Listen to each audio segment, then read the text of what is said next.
Perfect. All right. Hey, Les. Hey, dude, how are you? Hey, Will. Good. Just your general thoughts on this the tough overtime loss at UNC. It's a tough one because it's one we felt like we had and let slip through our fingers. And, our kids, I thought, bounced back from our disappointment loss at NC State, where we just really didn't feel like we played our best basketball, and came out tonight. And I thought looked really good in the first quarter, just moving the ball, hitting open players, hitting shots. But we just didn't get the job done on the boards, and I think that's what it came down to is offensive rebound, second chance points for them. We just could not keep them off of the glass, and that's an Achilles heel right now that we got to get fixed. Got down 10 relatively early in the fourth quarter. But you guys responded with I think it was a 17-4 run. What was working for you then? And you probably had to be feeling pretty good about yourself then, right? Yeah, that was the thing. I mean, when we were up and then we went down, even going into the half, we were able to kind of build back a lead and go into the half up 5. I think we were really confident on the offensive end. And then in the fourth, we were able to get in, hit some shots, get some things going, and we were getting stops. And that's the difference. But, we came out in the second half, and I think their first 3 or 4 possessions, they had multiple opportunities. The first possession, they got the ball 3 times, whether it was off of something out of bounds or an O-board and it's just hard because I think we're playing pretty well defensively. I mean, we held them to under 38% from the floor, but we got to reward ourselves with that. We got to give ourselves a chance and get the ball and let's go to the other end. And instead, we kept finding ourselves having to play more defense. What's the key, Jen, to fixing defensive rebounding? Because that good 20 to 30 seconds of good defense isn't much good if you surrender a second chance. You've kind of wasted that effort then. So how do you kind of fix that? One of the keys is it's a 5-person responsibility, and guards have to be bought in on that. I mean, they had Kennedy Todd Williams, who's a guard for them, that came in and gets 10 rebounds. That was Alex Sharp for us in the past.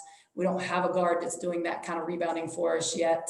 Right now we're relying on Ivana Ratza, Liv Samuel, really, because Mora hasn't even really done as good a job as we need her to do. And it's tough. We tell our guards all the time, the bigs have they're bodied up the whole time, and we need guards to come in and help with that. And it's just going to be a lot more rebounding drills. It's just going to be, it's technique, and what are you doing when the shot goes up? Are you turning around and boxing somebody? You have to hit them first, and it's something that's got to be important to them, not just the coaching staff. And I think tonight they kind of got it. We got exposed with it again, and I just think they gotta, we gotta start doing box out drills like crazy after they get back from Christmas. We've been doing them, but yeah, I think that is one thing that hurts us not having our scout team, because we're boxing out against ourselves, and it's different when you're boxing out against 2 and 3 other bigs that are Demira Hines. I will tell you, does a phenomenal job in practice because she's a rebounding machine. And so she's a great one for us all to have to work against. But, she's really the only one that is like a Janelle Bailey or like an Anya Poole. And, Liv does it in a different way. She's a workhorse kind of kid. So it's just, usually we've had scout guys in there that are just killing us on the boards. And when we kind of develop that sense of toughness and how do we handle that? And, right now you can't do that. We can't have those. I saw Gina chatting with the referee late in regulation. She seemed to have jumped in the passing lanes and get a big steal, and with 7 seconds to go. Instead, she was whistled. Did she get an explanation of that play? I know she was politely chatting with the referee about it afterwards. Yeah, I don't know if she got an explanation or not. I thought she played really well for us and played hard and made some plays. And I thought they were the more physical team, and they definitely got rewarded for being the more physical team. So. Our thing today was we had to be tougher together, and I don't know that we were tougher together, not for the full 45 minutes. I thought that was a huge play, and I thought it was a 50-50 ball. I thought there was a couple other calls that we would have liked to see going our way, but we got to make free throws. That's something we've been really good at, and it's been part of our identity. And tonight we go 10 for 16. That's not going to get it done. So. It's a really down locker room, because I think we know this was another one that slipped through our fingers that we felt like was ours for the taking. And we came out and we showed that right off the bat. But in this league, no lead is secure. And, I think that you saw that a couple times tonight. We were up big and then they went up good on us and we came back and, it's a dogfight every night in this league. And, that's why you sign up for it. That's what I tell them, embrace the challenges and embrace the toughness. And, we'll bounce back. They'll, we don't play again now until January 3rd. So, it's a tough one to go home off of Christmas on, especially tough too that we had to go home. It's tough playing 3 conference games before Christmas when it doesn't seem like it's even Christmas yet because of like our schedule and the way this has gone. But, I think our kids have really done a good job. Obviously, they've done a great job handling the COVID protocol. And, now I just beg them to do that on their way home and wearing their face shields and their mask. And, we got to get them back here healthy and safe on the 26th and start, working back towards them. We're going to work out tomorrow too, but we're going to get them back to, working out on some of this fundamental stuff we got to fix. You do things, you see a player do things in one game and you go, okay, that's nice. But then when you see him go out and do it the second and third game, then you're starting to know you've got something with Jewel, right? I mean, you've got a weapon that's going to produce for you right away. You have to be excited about that. Oh yeah, I mean, when we got her, we felt like she was going to be that kind of player, and then from the start of practice on, she shoots like that in practice every day. Our game against them last time, she went 0 for 10. I don't think she would have ever dreamed of going that.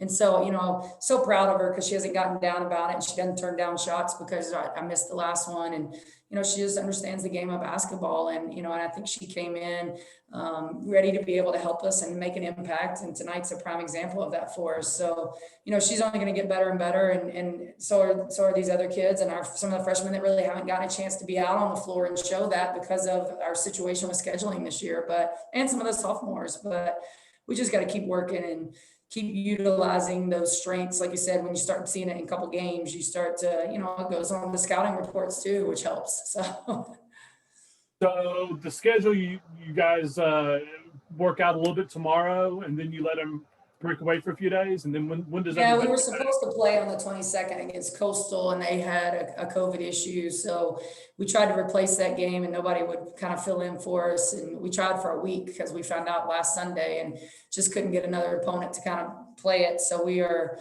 we're still going to go ahead and work out tomorrow because I didn't want them home, but so long. So, and then we'll do a workout tomorrow morning. And most of them I think they were able to change flights, some of them that are flying and or driving, and they'll get home and get to spend the holidays with their families, being careful there. And then they'll all come back on the 26th to be tested and go into isolation for 48 hours. So, and then it goes through a whole COVID protocol, but, and that's why our game against Virginia was supposed to be on December 31st, and Virginia nor us could play that game based on bringing our kids back on the 26th. So that game got rescheduled for, I think it's January 12th. So our first game coming out will be that January 3rd Florida State game, home game. So it'd be nice to get back. We talked about the kids going on break and trying to live with this taste in their mouth. How difficult is it for you, Jen, to lose an overtime thriller right on the heels of losing to NC State? I know you think you got a good squad and you're going to have a good season. It's got to really kind of hurt to go into Christmas break with these 2 losses, right? Yeah, I mean, it's a heartbreaker for all of us because I think these were 2 games. We knew we had to play well. We got to play well, period. But we knew for the NC State game, we went into that game feeling really good about it. And, we came out and hit a buzzsaw in the first quarter and then, played well with them after that. But, it is tough. These kids have worked so hard and given up so much. And I just love coaching them. I love being around them. We've missed a lot of the kind of fun things we get to do. And so, it's trying to keep them happy, positive, and know that, hey, we're right there. We're close. We just got to clean up a couple things and that we'll be able to continue to do the things we think we're going to do, because I don't think anyone in that locker room has any doubt on that. It's just a matter of, being able to be doing it consistently. And, that's, it is hard because now you got to just flip a switch and try to, luckily I've got Maggie at home and my husband and something to think about besides this a little bit. I'll watch this game on the bus on the way home, so I already have it watched. And, I'll go ahead and start watching some of our other ACC opponents over the next few days while I'm kind of sitting around wrapping presents and kind of enjoying family and remembering why we do all this and what that it is important to be there with our families and enjoy them and be present while we're there. Well, thank you so much for your time tonight, Jen. Merry Christmas to you and your family. and to the Thanks, guys. players. So you all have a good break, Yeah, well, and Merry Christmas to you. Thank you so much. look forward to seeing you all again in a couple weeks. All right, thanks.